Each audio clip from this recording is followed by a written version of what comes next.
Okay. Hello, everyone that's just coming in. We're just going to wait a couple of minutes and then we'll get started. Just waiting for everyone to join the webinar.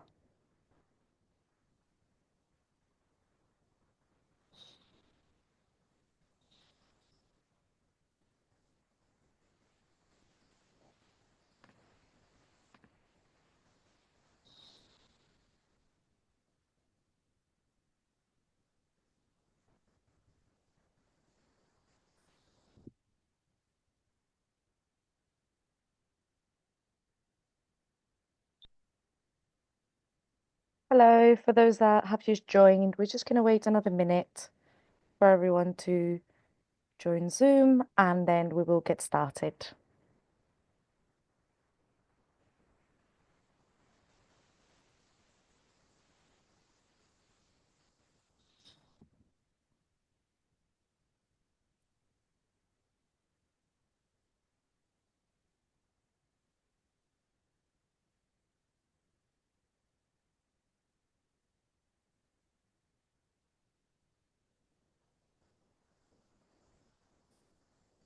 Okay, I think we can get started.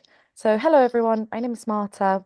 I'm part of the Digital Care Hub team where we run the Better Security, Better Care program. We help you with your DSPT submissions.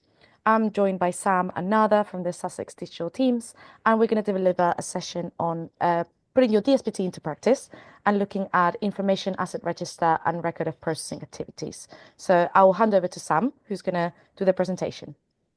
Thank you very much. So welcome everyone to this session today. Just a few quick things I will say. If you do have any questions, please use the Q&A feature within Zoom. That'll be absolutely fantastic and we get those questions answered for you. We'll also open up at the end for questions. So if you do want to come off microphone, ask any questions, we're here to support. And I'll also give you some additional resources and points of contact if you need help with putting together these documents. So the session today itself is looking at a practical aspect of building the information asset register and the record of processing activities. And I will try and make this as interesting as possible. And I know all of you here today, it can be quite overwhelming when we go to tackle this or put these documents together. There's a lot of information out there, and a lot of the information that is available to us when we're looking at the ICO and we're going through all those documents available, it can get quite complicated and confusing, I would say, from the conversations I've had in terms of trying to pinpoint it towards the care sector, because some of those it can take you down a bit of a rabbit hole, but we do have the Digital Care Hub pages available, and I've included those as resources which will break it down step by step,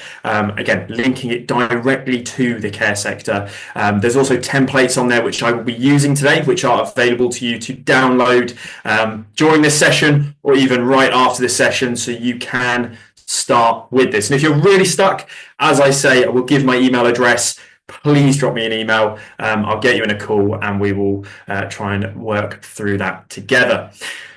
So really quickly starting with this, as I say, I'm coming at this from a data security protection toolkit standpoint. So obviously, working through the DSPT, going through that free tool that is incredibly important, as it just shows that you are demonstrating you can protect data that you are holding or sharing or storing or processing, whatever wording you want to use.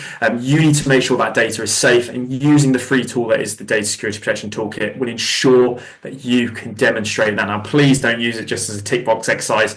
Ensure that everything you are doing in there is done properly, as there is legislation in place over how you're handling data, and we'll get into that in a moment.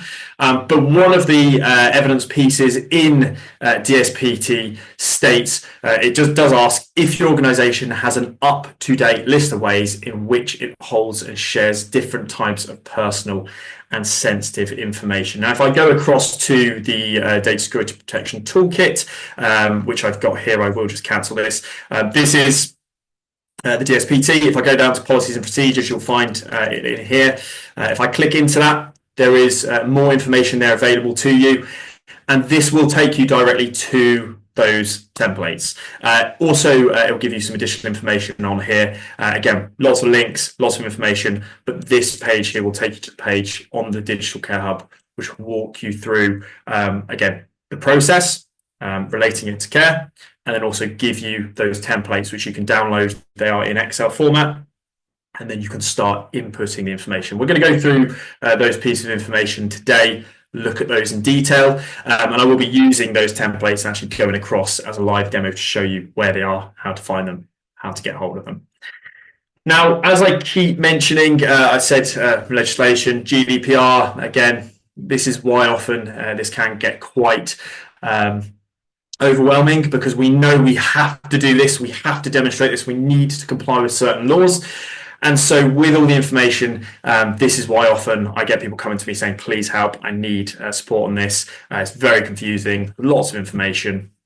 But basically, just to go through this quickly, GDPR states that all personal data has a legal basis for being shared and must be documented under the principle of accountability and made available to the ICO. So care providers, which is who I'm targeting this session to today, so if you collect personal data, which you do, about individuals, you need to comply with the Data Protection Act. And who enforces this? The ICO enforces this.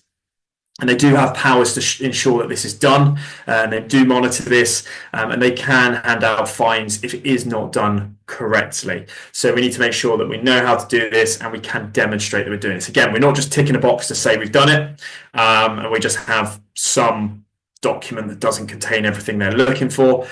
We do need to make sure we are doing this, because it is, at the end of the day, protecting data for ourselves, our organisation, our staff, our residents, those in our care, and that is what that matters. They have the right for their data to be protected. And so if we are saying that we are complying to certain laws and we are protecting their data and they're coming into our care, we need to ensure that's done. It implements that level of trust.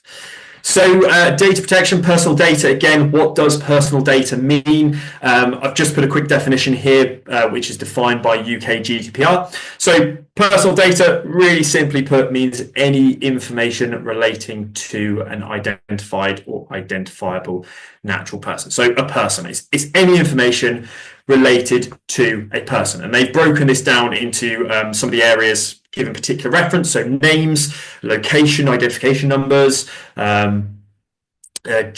physiological, physical, genetic, mental, economic, cultural, social, lots of different parts that they put in here. Now, it could even be down to things like, and again, personal data, how you're defining this, it could be direct or indirect. So it could even be things like a payroll number or someone's email address. They are used to identify a person, and so that is personal data. Now, one thing we really need to note here, and everybody today, please pay special attention to this. There are special categories that you need to consider and pay extra consideration to, and we will touch on those as we go through this session today. But being in the care sector, you will be processing and holding special or sensitive data, and they have additional legislation requirements attached to them. So we need to pay special attention, and we need to put them into a subcategory when we are building out, especially the ROPA as we go through. So data protection, again, what's it looking to do? Again, people's fundamental rights to privacy. Fundamental right is to privacy. We are holding that data. We need to make sure it's private, it's safe, and we need to ensure trust. Do the people whose data we're holding trust that we're holding that data safely and responsibility? We need to, again, demonstrate we're doing that, not just use it as a tick box exercise, say, yeah, it's done, and you haven't done it. I have seen that in many cases, just to get through certain procedures or legislation. We need to make sure we're doing this right. And the information we are using belongs to them. We need to ensure that we understand that any of their information is their information. They've given us the permission to hold it. And so we need to make sure we are looking after it and protecting their identity. And that is what the Information Activity Report and ROPA is all about. It's about openness, honesty. It's about demonstrating that we are holding information correctly, we're storing data correctly, and we're processing it correctly. So that is what the legislation aims to do: protect people's personal data and regulate how organizations are processing it. So again, I touched a moment ago on sensitive data. Now, again, as a care organization, you will be handling sensitive data, and special consideration needs to be given here because there are additional requirements in how you record this. And with the templates that we have available to you, it will give you those columns which you'll be able to allocate sensitive data and then input the correct information. So I've just listed what is deemed sensitive data. So on here you have racial or ethnic origin, political opinions, religious, philosophical beliefs, trade union membership, genetic or biometric data, so used in identifying purposes, health data concerning a person's sex life, sexual orientation, and then criminal offence data. And I've put a link to criminal offence data because there is special guidance around especially criminal convictions, and I've included the ICO's information on there around criminal office data, offence data. I've put office data there, it's offence data. So special guidance around that. I've given a link there, which again you can go into should that apply. Now, as I say, this is regulated. We do need to make sure that we are demonstrating this correctly. If we're not, there are non-compliance consequences. So, for instance, the Data Protection Act or UK GDPR, you can get a fine up to 4% of annual turnover for the group if you aren't complying to this correctly. And also the ICO can hand out fines up to £4,000 for failing to register or pay the registration fee. So even if today you're on this call, you haven't registered with the ICO, again, very important that you're doing that. That is part of the Data Security Protection Toolkit. And again, that's why that tool is so important, because it will guide you through how to comply with everything, all of the legislation, to ensure that you are meeting everything that is required of you, so you can demonstrate that. And if you need support with that, as I say, I can give you that support, so you can reach out to me at the end of this session. So what are the requirements from the Data Protection Act, GDPR, and the DSPT? Basically, if we have an information asset register and if we have a record of processing activities, we can demonstrate that we are protecting that data and processing that data correctly. So we're often given that's what we're told. Okay, we need to do these. Go ahead, do that, and you can demonstrate it. And this is where people get stuck. Okay, they go to the information, they are overwhelmed with the information because there is a lot out there. And if you are working specifically off general documents, so the ICO, they target it at the entire. It's targeted everybody, so there are things in there which might not particularly apply to certain aspects of what you're working off, and I say it can take you down various rabbit holes, but this is what I've aimed to do. I've tried to build a booklet here with resources to guide you correctly into getting this done as efficiently as possible, so it doesn't overwhelm you. But if you are really stuck, as I say, you can reach out to me. So let's start with the Information Asset Register. What is it? So definition, information asset register is a list of all the places where information is stored. So whether the information in that place is a special category, which we mentioned before, we have those special categories which have additional requirements, and how are you keeping that information safe? So breaking it down, what information are you holding? Where are you storing that information? And how are you keeping it safe? So you need to demonstrate these three things. What's the information? Where is it stored? How is it kept safe? Now, the ICO do lay out what they expect you to include in this, and we've put all of this into templates and guidance on the Digital Care Hub. So really simple to work through on there, split into 15 different categories, which again, we'll touch on in a moment. We'll show those templates. For the ICO, just very quickly, how are you going to meet their expectations? So your organization has an asset register which holds details on all information assets. You have asset owners, so they want asset location, retention periods, how long are you holding that you need to demonstrate, security measures that you're deploying, so how are you keeping that safe, what would happen to that data if there was a breach, and how are you going to protect that data. So that's basically what you are demonstrating in these documents. And then you need to review and register periodically to make sure it remains up to date and accurate. And this goes with any data that you hold. You need to be reviewing that data. I always say this with regard to backing up data as well. As you know, for cybersecurity, you need to make copies of your data, because if your systems did go down or something did happen to stop you getting into your normal system, you need to make sure you can carry on business as usual. Really important, and that you're checking that you are actually backing up that data. So you are testing those backups too. Now, the same goes for this. You need to review. You need to make sure everything is up to date, is accurate.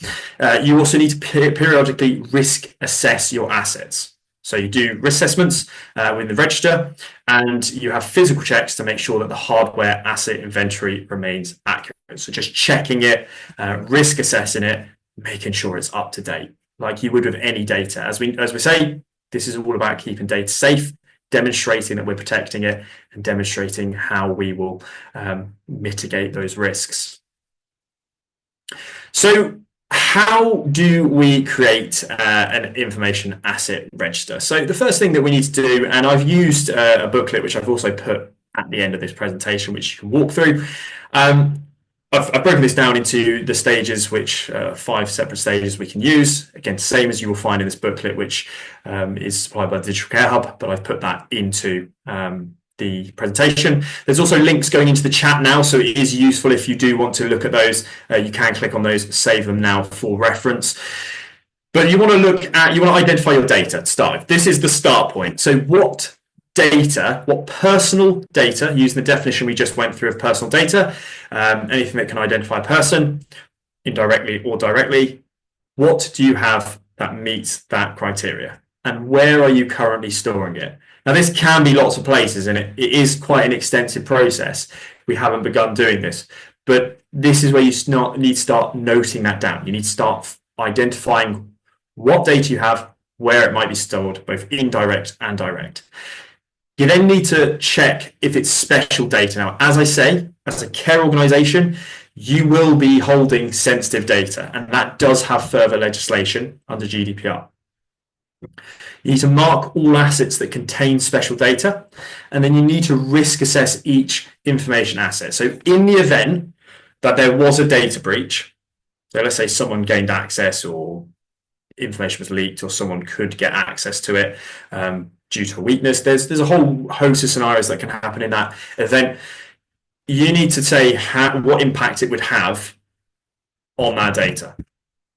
And then you need to risk prevent that. So you need to record how you will prevent that happening. And I'll show you what that looks like in a moment using the template. So really simply put, again, using that booklet that I've got, how you're creating that, 5 steps. So decide on a template. Again, Digital Care Hub, we have a template. It's in the chat right now. If you click that link, it will take you to that page to download. I'll go there in a moment. But you need a template. Again, you can put that in a Word or Excel document. Digital Care Hub, we have that Excel document. Then you need to gather the key information. So as we mentioned before, identify that information, we'll go through that. Insert key information into the template, and then basically review and obtain approval. So really simply put, looking at that second step that I had there, gather that key information. This is the process you should start doing after this session. You need to start gathering that information. So finding the personal data that you have. List the information asset. So where is it contained? Describe what information is kept in that asset and why. So describe where it is, describe how it's kept safe. And there's some really simple guidance here, and this is included in the template. So what I'll do is I'll go across to that template right now. So if you bear with me, This is the web page that we're looking at on Digital Care Hub. It is in the chat right now, so you can open this up. So we've got Information Asset Register. There is additional information in here, but the download you're looking for is over here. So if you click on this file, this will download the Information Asset Register for you, and then you can simply open that up. So bear with me, I have the record of processing activities. This is in the background, but this is the Information Asset Register. Very quickly, what this looks like, as I say, it is broken into 15 subcategories, which meet the expectations of the ICO. So you can breathe a sigh of relief if you have downloaded this. If you fill this in correctly, you will meet their expectations. So you don't need to go trawling through hundreds of web pages now, because we've condensed it all into one place for you. So using this information that I have here, this is how you can gather that information. So we're looking at columns 1, 3, 4, and 10 of the Information Asset Register. So again, 1, 3, 4, and if I scroll along, 10. So that's how we're looking at this from this standpoint. So information asset name, so you've got the group information you hold in the same place. So for example, could be staff information records file. This is where you're holding the information. So again, there's a number of ways this can be done. It could be a system. It could be, as this says, paper, CD, electronic tape, USB stick, filing cabinet. That could be the information asset that is containing the information. Even a shelf could be the asset containing the information. What information is being kept here and why? So you'll go around, you'll look at where all that information, you'll look for the asset itself. You'll explain what information is on or in that asset. So you'll describe the type of information in there. Where is the information asset? So note down where you store that information easily, usually in a locked filing cabinet, specific folder on a computer. This breaks it down really nicely for you. It could be a USB stick in a locked drawer. So for instance, and then you'll explain what information is in there. And then you need to explain what security measures you are putting in place. So this is where you really need to think about how you're protecting that. So in the case I said it was something, let's say you have a physical piece of paper containing personal information in a filing cabinet that's locked. How are you making sure that that is protected? Well, you will detail how you are ensuring that someone can't get into that drawer, how they can't get hold of that piece of paper with that information, and what the risk would be if they could. So that's also included in this template. So again, bringing up the template, I've got some examples of information assets for you. Going further in this presentation, I detail what the different information assets could be. So we've got care planning software, we've got care record filing system, CCTV records, mobile phones. So that's the information asset name. I said this is the physical thing containing the information. So a mobile phone, CCTV records, filing system, care planning software. What information is there? So that's where you'll explain what is there. So again, you need to go through, identify what it is, and then explain the personal information that's in there. So in the case of a mobile phone, which is a company phone, we have access to work email, roster systems, non-clinical files. We're giving that description of what is contained within and why. Also the location. So for instance, if we say the mobile phone, where is that? So this is issued to a specific person. So it is in that person's possession. If it's a mobile phone, this is the person who is carrying it. So issued to A. Smith. If it's a CCTV record, where is it? Well, they are stored in lockbox in the office. So we're given the location. Care filing system, stored in a filing cabinet in the registered manager's office. Care planning software, we've got it stored on the cloud, and that's UK-based system. So you can see where this is going. We're just finding the asset, we're saying where it is, and we're saying, again, we're explaining why it's kept there, and then we're explaining where it is. That's as simply put as I can put it. And then that column 10, as I said, what security measures are you putting in place? So in this instance, if we just go down to the instance of the mobile phone, not personally identifiable information can be stored on the device and mobile phone security policy. So you're complying with mobile phone security policy. You will have an additional policy for that. You're demonstrating that's how you're basically protecting that.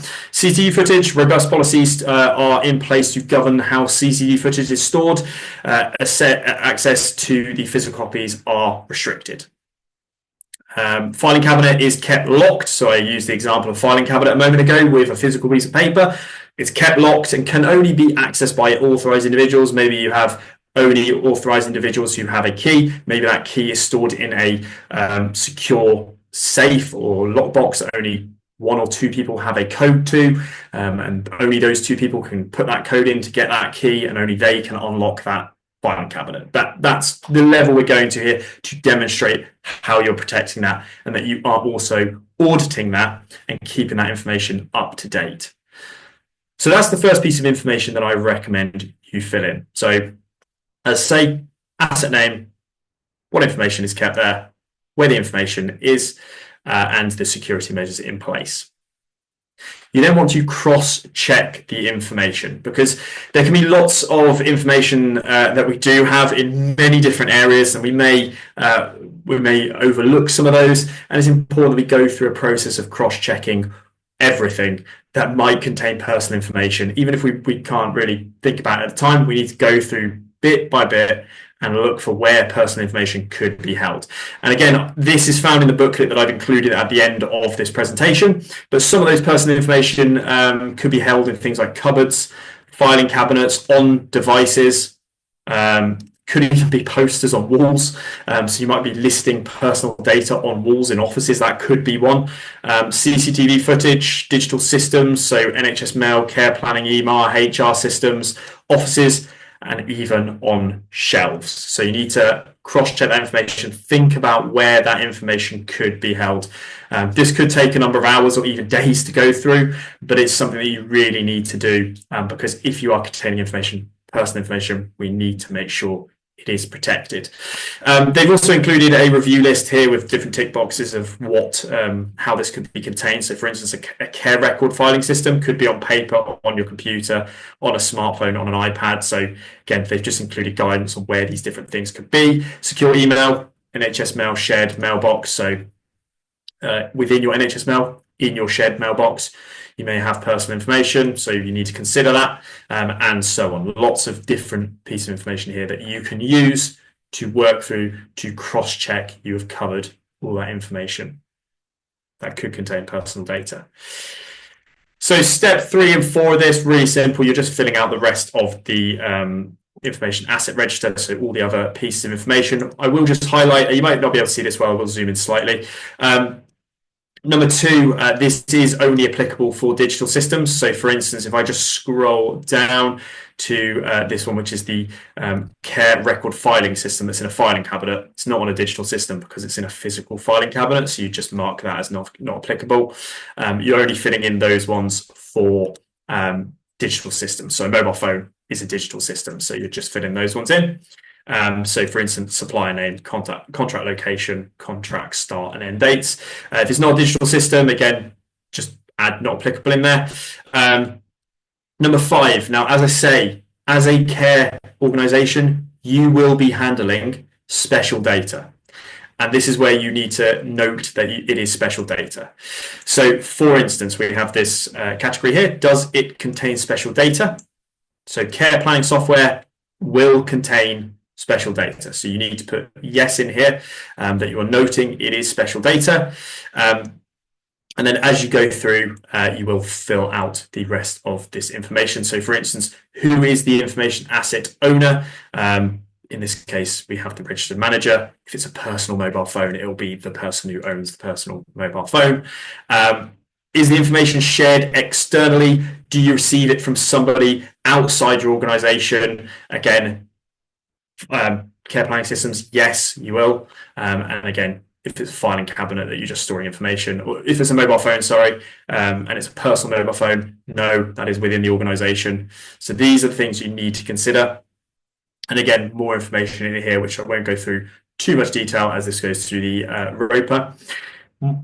what are the risks if there was a data breach? So this is very important. So you need to demonstrate that you are aware of the risks that could be as a consequence, well, the consequences if the data was breached. And you need to demonstrate you know what this is, because that demonstrates you know that you can then look to mitigate that risk. So for instance, we will just use we'll just go ahead and carry on with the care filing system. So service users highly personal records would be seen. This could cause upset to service users, reputational damage to the company, and data breach protection legislation. Company could be fined or penalties could be imposed.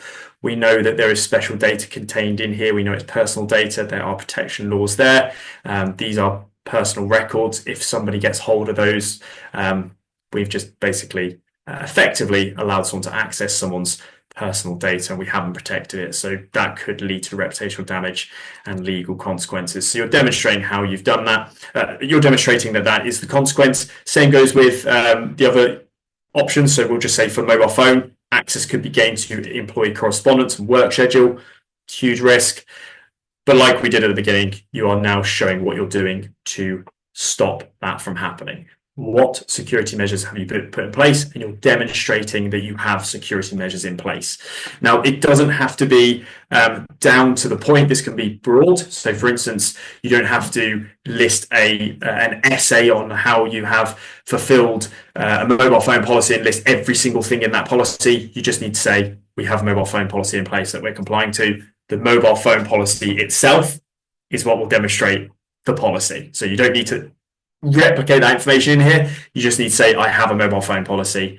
And then if you were being audited or inspected, they would see that. They would then go and see your mobile phone policy. So you don't need to go down to the granular level here. Next two sections, they are only applicable for mobile devices. Again, so in this case, we only have one on here that is a mobile device in this example. So you'll just put in when it was issued, and if the person was to leave the organisation or return the phone, you put that in there. If it's a live one, live subscription contract, someone is using it currently, that would not be filled in yet.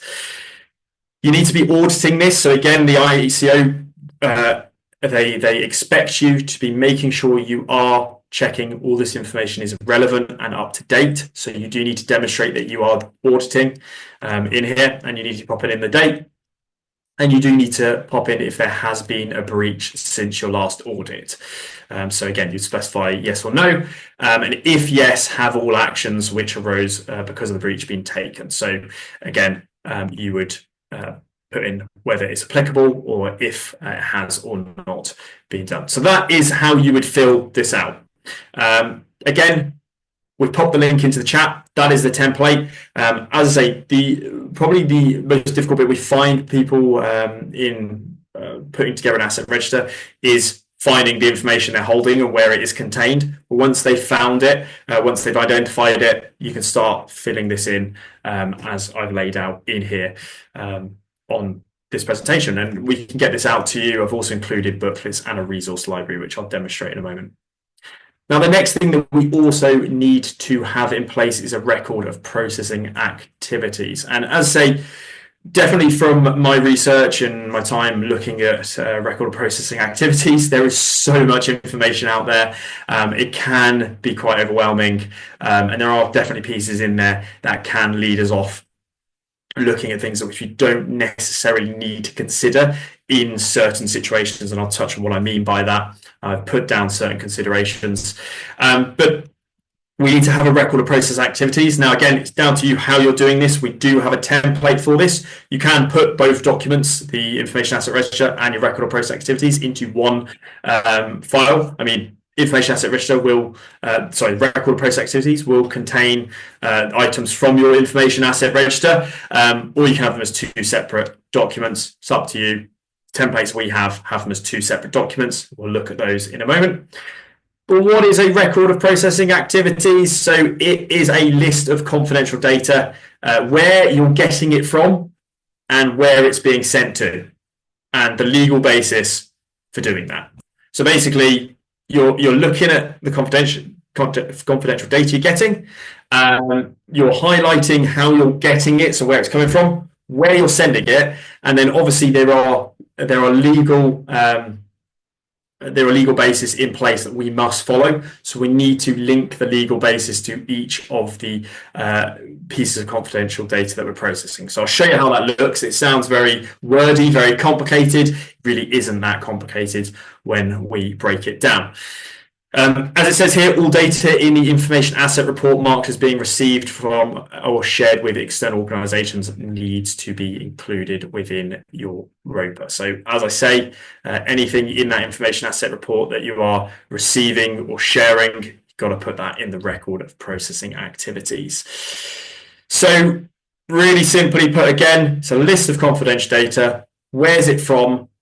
Where's it sent? And the legal basis for doing so. And we put that information into a template, fill that template in to demonstrate this. So what is processing data? Again, it is the receiving or sharing of data. That is processing data. Where does that data come from and where does it go? Again, we need to be highlighting that. And you'll hear the term data controller. You need a data controller. Your data controller needs to do this.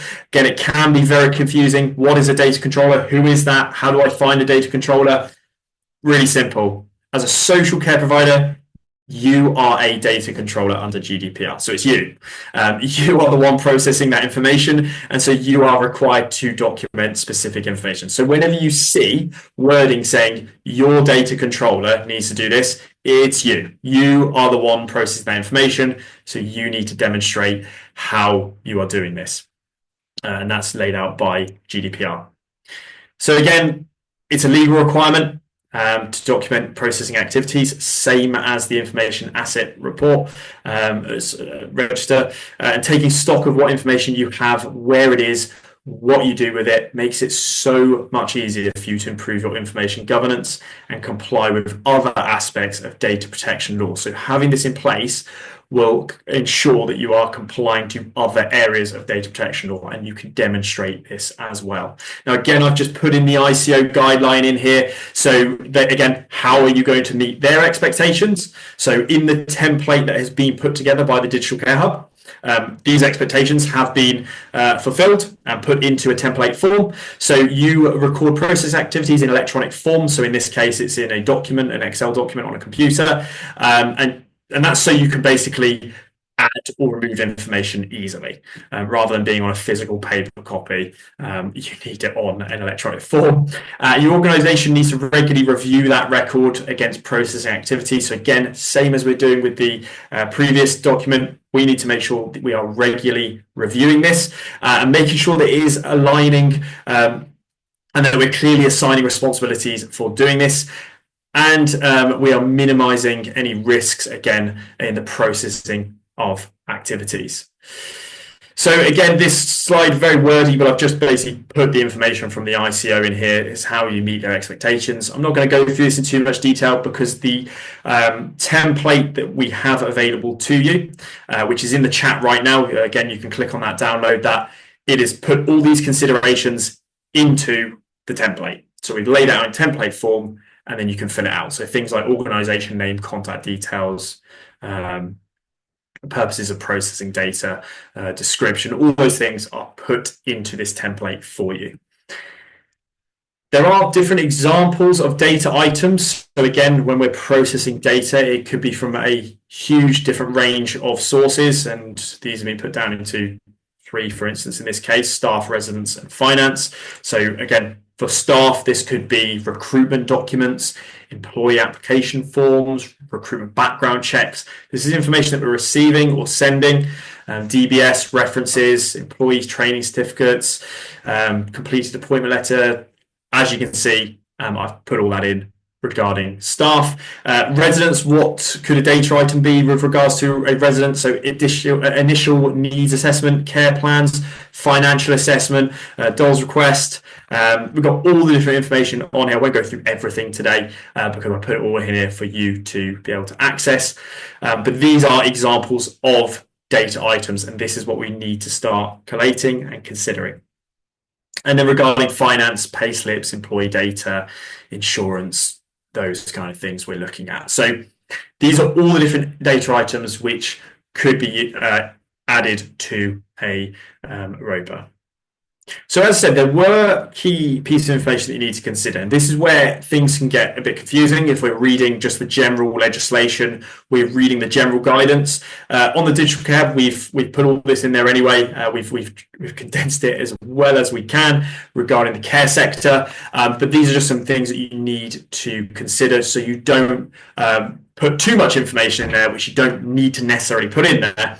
But we'll go through this. So some data items are transferred in and out, such as prescriptions and mark sheets, and therefore will need to be listed separately. All data which is physically transferred, so either electronically or in hard copy, must be added to your ROPA. I will just use the abbreviation throughout because it is a mouthful, I keep saying it. This could include computers, tablets, smartphones, CDs, tapes, answering machines, so on. And this point here, very important, you do not have to record information shared through face-to-face discussions or telephone calls. What we often find is organisations will start literally putting everything in there, even phone conversations they're having, because they're discussing personal data coming in and out, and it's obviously coming in and they're processing that. You don't need to do that. You don't need to record information shared through face-to-face discussions or telephone calls. However, if notes are made, then that information may form part of your records.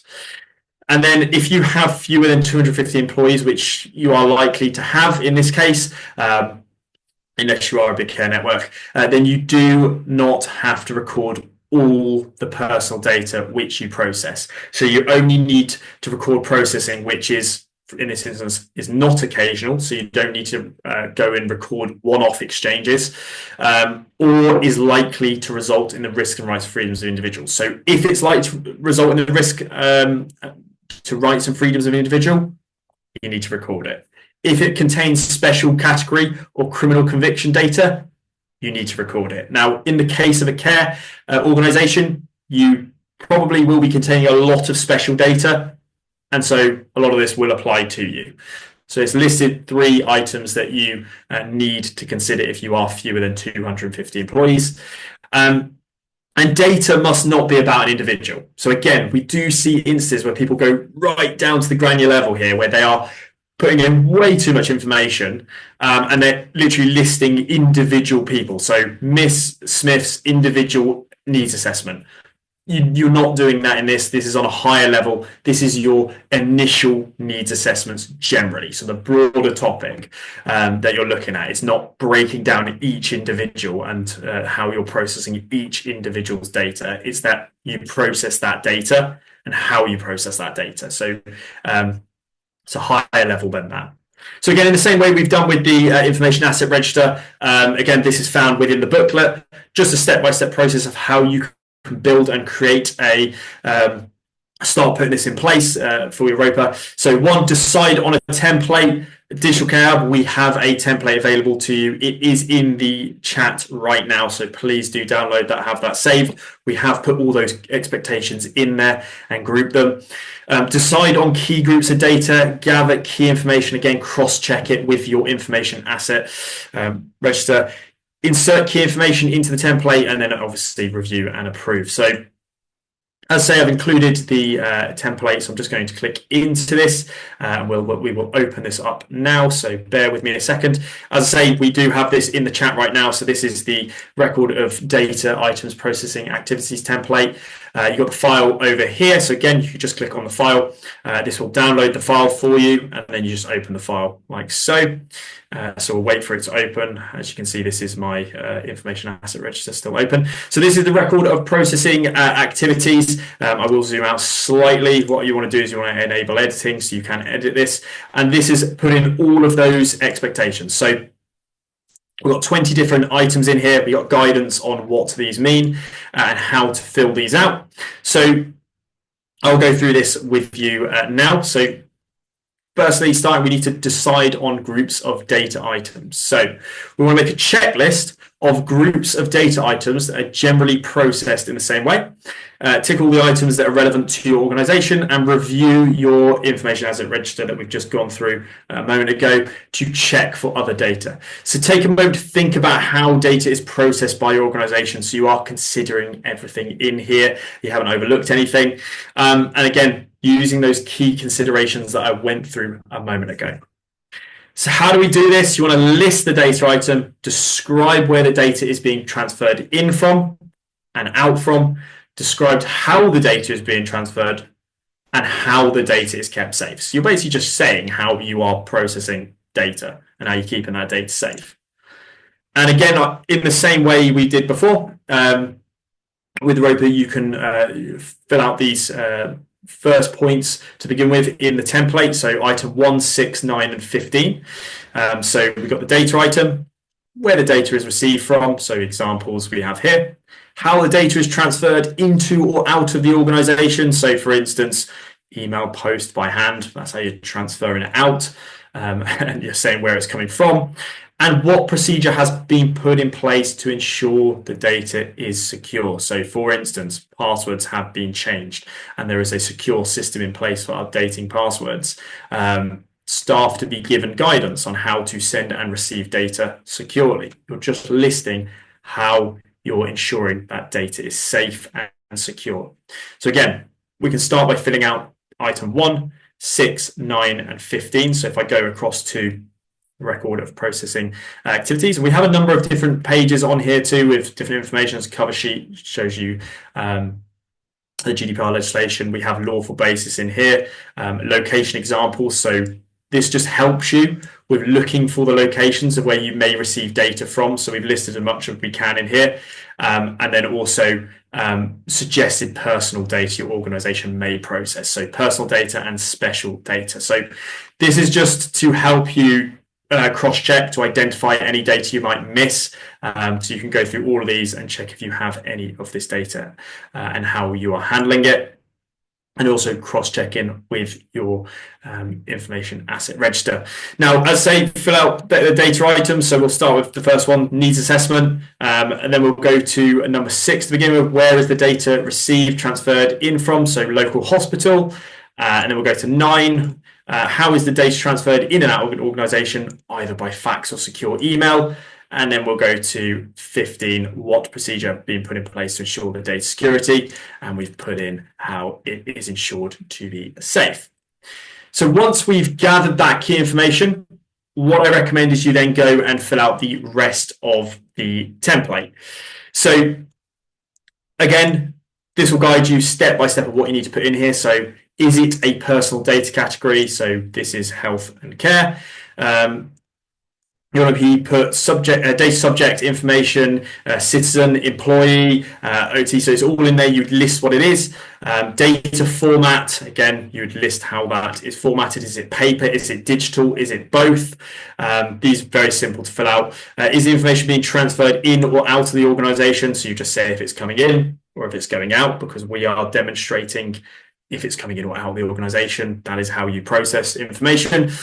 Is the data transferred outside of the EEA? No or yes. Again, we go through, if yes, detailed measures taken to protect. In this case, none of these were applicable.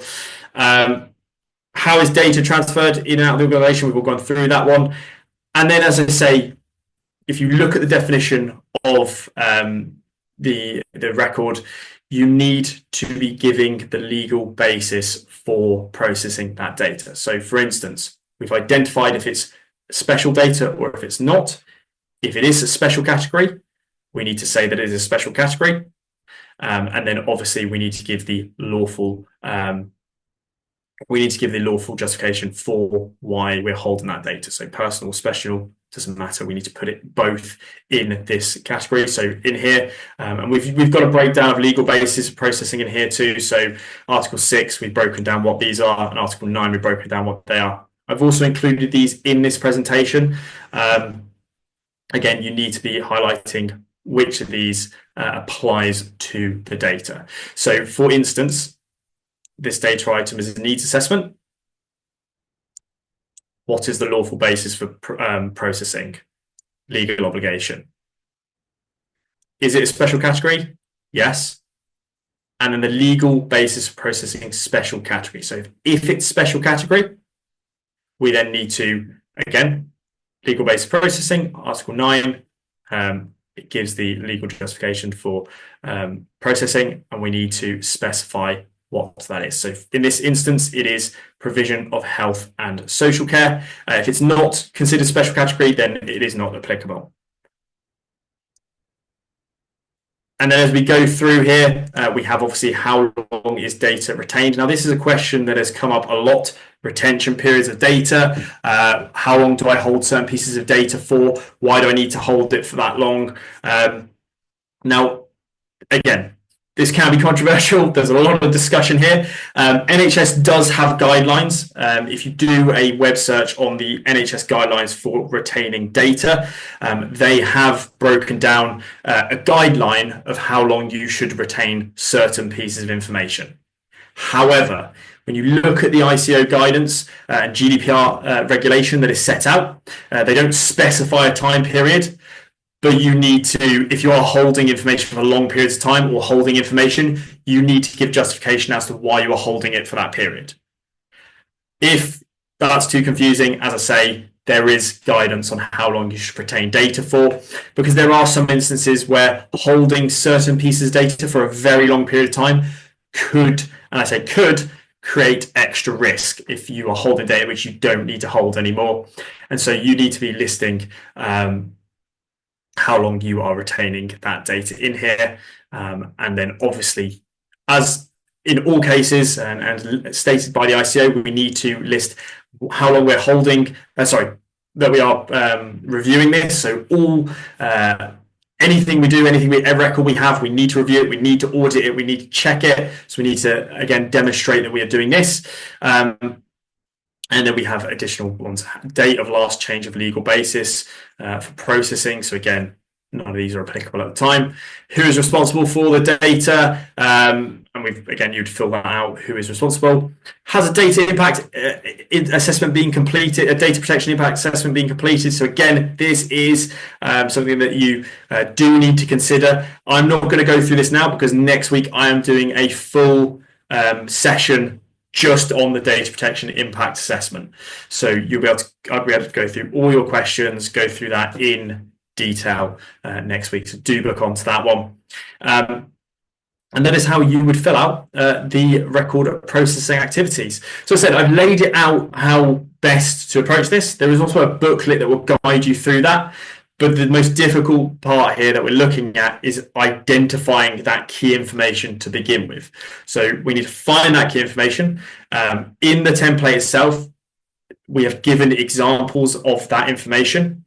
And we've given examples of personal and special information. So you can use that to cross-check, go around and find that information, and then finally complete the rest of the template. Now, as I say, I'm not going to go through this. As part of that template, you do need to give the lawful basis for processing data. And this falls down to GDPR and also the special considerations as well under GDPR. And I've included what those are, but they are also found in the template. So these are special category, and I've given what this means, so a bit more detail in here. And again, you can just use this as a guide. I'm not going to go through this in detail right now, but these are the legal bases you need to be inputting into that template with regard to the data. Now, what I've also done is I've put together a resource library, so loads of useful information, everything I have used today and where I've sourced it from. So first, Digital Care Hub website, loads of guidance on there. I've given specifically the Digital Care Hub guidance on both of these here. So if you click on this, it will give you the web page, which goes through in detail all of this. So it's condensed all that ICO recommendation into one place. I have included the ICO recommendation and guidance in here for both of these. Again, there is a lot of information there, and you can use this just as a guide, but we have put all those considerations into the template, but you can use this if you do need that extra support. And then the templates which we've included in the chat today, so you can download and complete those. And then I've also included a booklet on here, which goes through very simply as possible using all those checklists that I've included today in there for you. So that is everything from myself. We will open up for questions in one moment. As I say, there is further support here. If you are really struggling with this, you can reach out to me. I have included an email address in here, which you can note down now, and you can reach out and I can provide you that one-to-one support in getting this sorted for you and supporting with your DSPT. But that's everything from myself. So we will open up for any questions. So if anyone have any questions, please pop them in the Q&A, or we're monitoring the chat now, so you can pop them in the chat. I'm also just going to launch a quick poll just to get your thoughts on this webinar and on your journey in DSPT. And as I say, one of the most complex things here is the volume of information we have and how things are listed and the definitions, but really breaking it down, all we're doing is we're demonstrating how we're protecting data and how we're processing data and keeping it safe. And so those templates, as I say, put all those considerations in place. And as long as we can identify where that information is, what information we hold, where it's coming from, where it's going, that will go through the majority of this. And then you can input that all into your template, tick those last few boxes to make your considerations, and they'll be completed.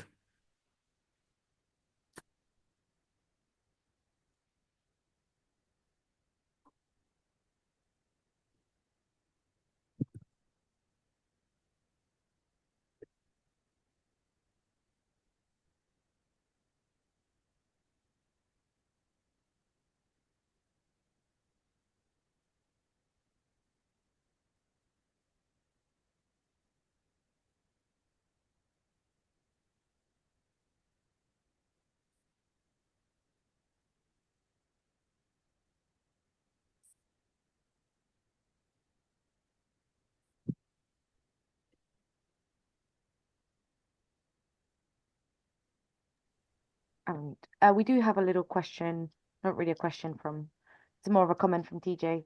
Hello, TJ. Thanks for this session. With more data being logged into the care planning software, both clients' visits, care plans, and also care worker details, that should capture a vast amount of the information asset register section.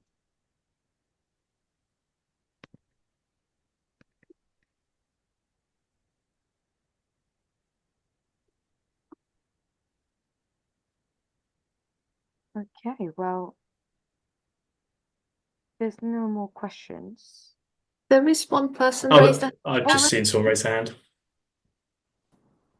Sharon, would you like to ask your question? Yeah.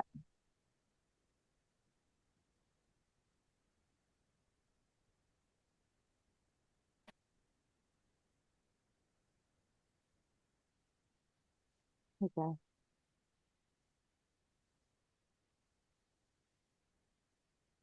Sharon, can you hear us?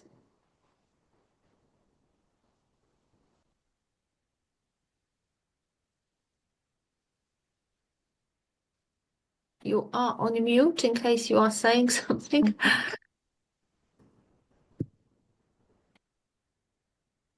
There we go. Oh, hi. You can hear me now? Yeah. Yes, I just wanted to ask, there was an incident where at work where we got a laptop and a tablet that contains sensitive information for clients, not really staff, but mainly clients. When we're reporting to ICO, how do we report this? Do we just send an alert like an email, or you're supposed to send the information asset register just to show what the item had, or the information that you input on the information asset register?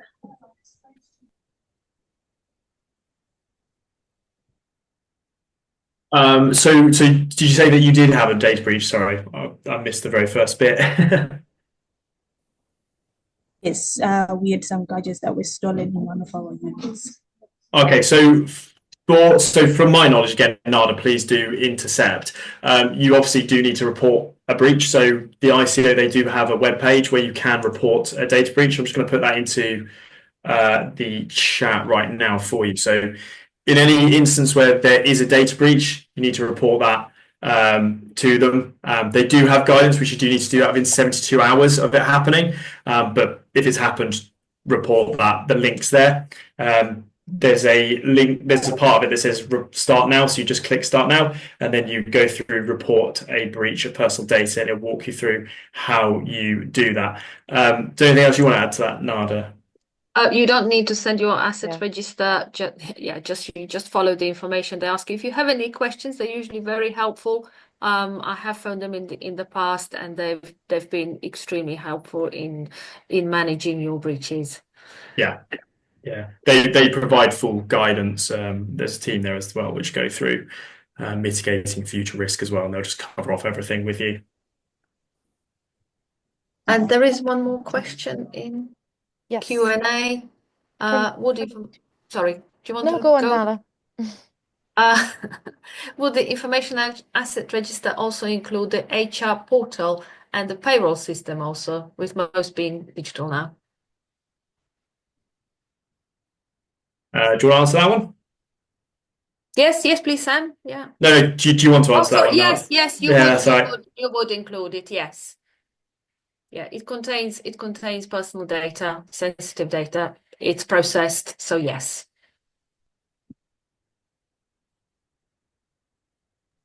Okay, we've reached 1:30, so we're gonna Okay. wrap up and finish the webinar now. Thank you very much, Sam, for your presentation. It was all very clear and really easy to understand. Thanks, Nada, as well for your support, and thanks everyone for attending. We'll be sending all the slides and the recording by email. And thank you very much for joining us. Have a good rest of your day. Thank you, everybody. Thank you. Take care. Bye bye. Bye-bye.